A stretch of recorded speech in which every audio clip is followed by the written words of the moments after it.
Time for the Fire Friday Cypher. Let's get this round of applause right. Let's get this energy right for what's about to take place right here, ladies and gentlemen. Let's get it right, man. We got my brother here today who's going to curate the cypher, ladies and gentlemen. Keep those applause going, man. You got to know who this guy is. He's been in the game for a long, long time. He's made hits for a lot of different people. He's a multi-platinum producer. You ever hear Beyonce? You ever hear Lil Wayne? Clap it up, baby. Joel Ortiz. Clap it up, baby. Fred the Godson. Fred the Godson, stop there. Cannabis, Ghostface, Papoose, Daddy Yankee. Ladies and gentlemen, clap it up, man. Clap it up. On the roster. He's responsible for your life's playlist. Ladies and gentlemen, clap it up. Thank you. One of the first times I got to hang out with him, I saw him cooking up in the lab at the beat, and consider how much he's done, how far he's come. He was in his mother's basement when he was doing it off in the Bronx, and me and Rich Nice came through. And ever since then, I seen this book. This man has elevated to points that people dream about. And today he's going to curate our Friday Fire Cypher from the Heat Makers. Please welcome my man, the one and only RSONIST. Hey! Let me be the first to say that Sway got the illest intros in the game, man.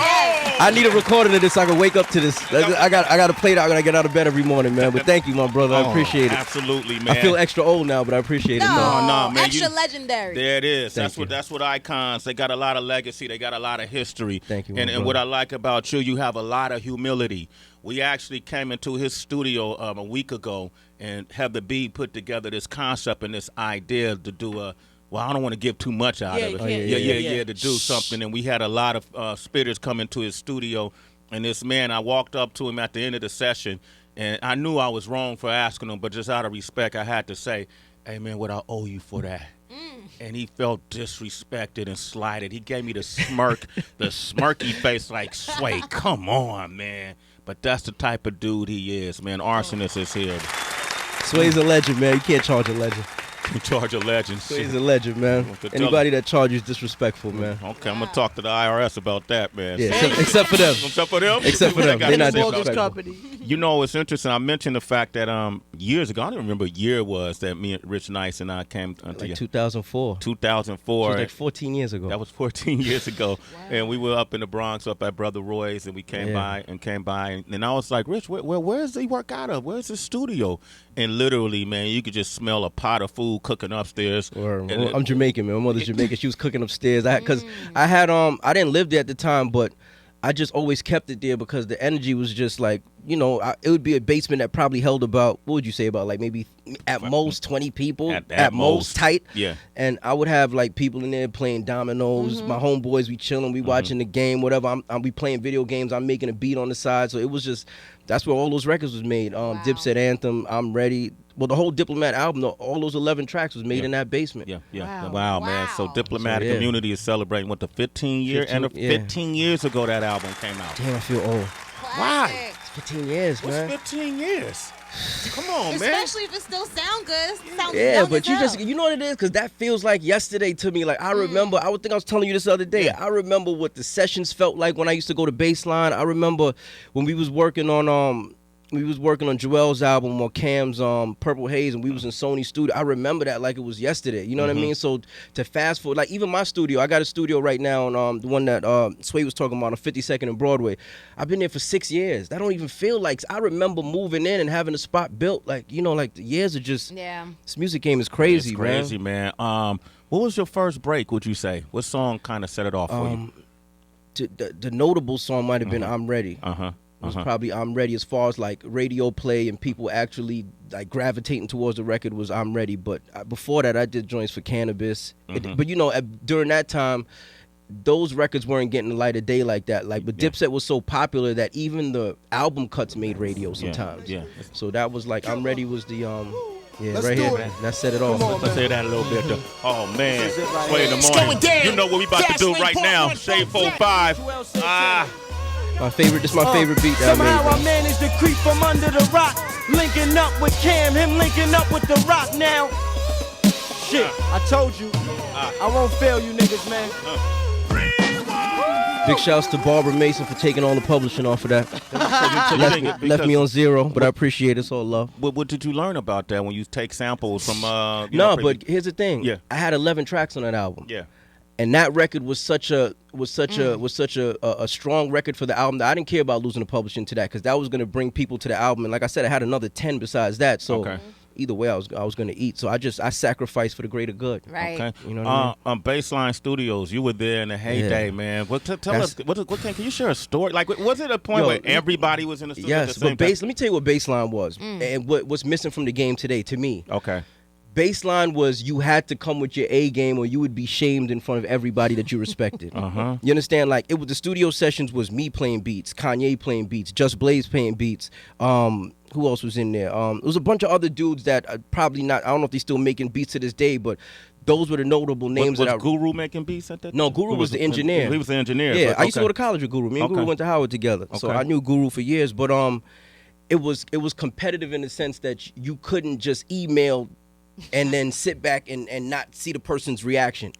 If your music was trash, you was looking at the person's face, basically telling them, yo, go to the next one. Go to the next one. Yo, matter of fact, yo, bring the next producer in here.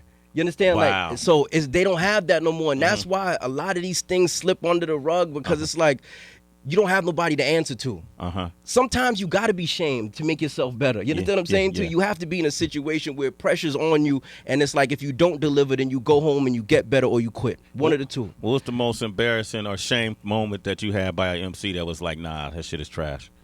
They said that to me. Yeah, when you playing your beats. No, well, it never happened to me. But I'm gonna tell you a story that I'm not gonna name the producer's name, but we were playing beats for Remy years ago. Remy Ma. Yeah, and you know this is before pre-Remy getting locked up and all that. And anybody that knows Remy knows that Remy don't hold nothing back. She gonna say how she feel about it. Yeah. So like I said, I'm not gonna say the producer's name. So he's playing beats, and she was like, "Yo, what the fuck? Stop playing me your C shit. Play me your shit is trash, matter of fact. Get out of here." And I'm like, and I'm up next, so I'm like, oh, yo, she's bugging, because this is one of the first times I met Remy. So I'm like, nah, there's no way. She about to try to shame me in here. Yeah. But everything worked out. I played her some shit, and everything was cool. She ended up getting at me later because one of the beats I played her that she didn't pick ended up on the Carter 2. Wow. And she was like, yo, see? You be playing everybody else the hot shit you bring to me. I'm like, yo, come on, Remy. Let me ask you about Wayne, man, because, you know, Wayne, to me, was an anomaly in a sense because you couldn't really regionalize Wayne based on style, based on content. Like, he's always been somebody that's appealed across the board. What was it about him, like, when you first started working with him? This was during the time that Wayne was around Dipset heavy. Yeah.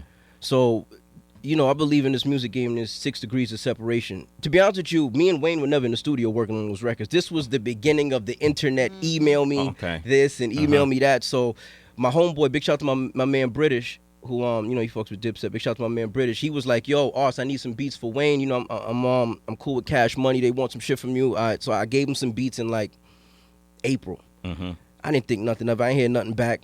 I get a call in October. Like, yo, Wayne wants this beat and that beat, but he needs you to track it out and send it to him now. And I'm like, what?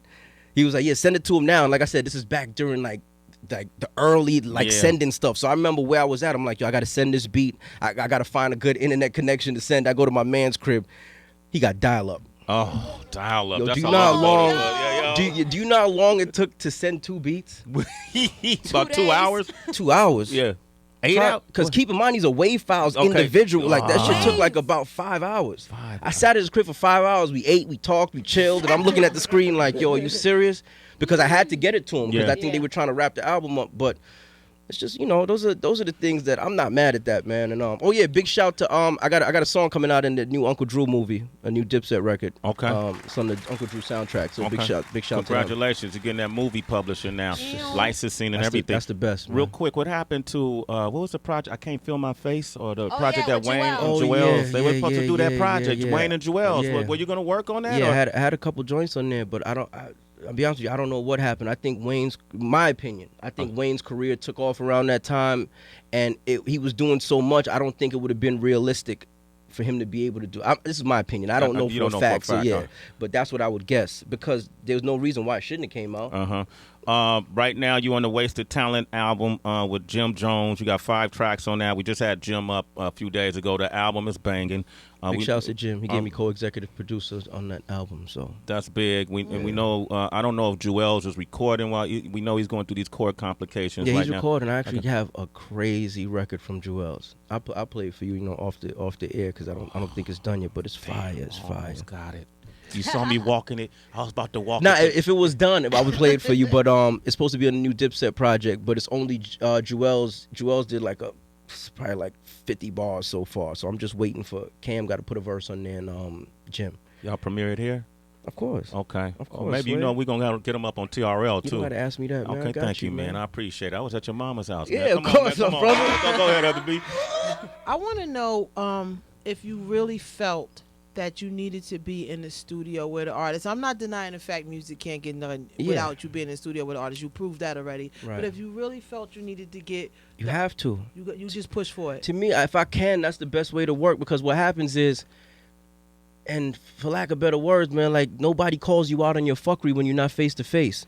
You understand what I'm saying? When you face to face, somebody can be like, yeah, nah, that verse don't work.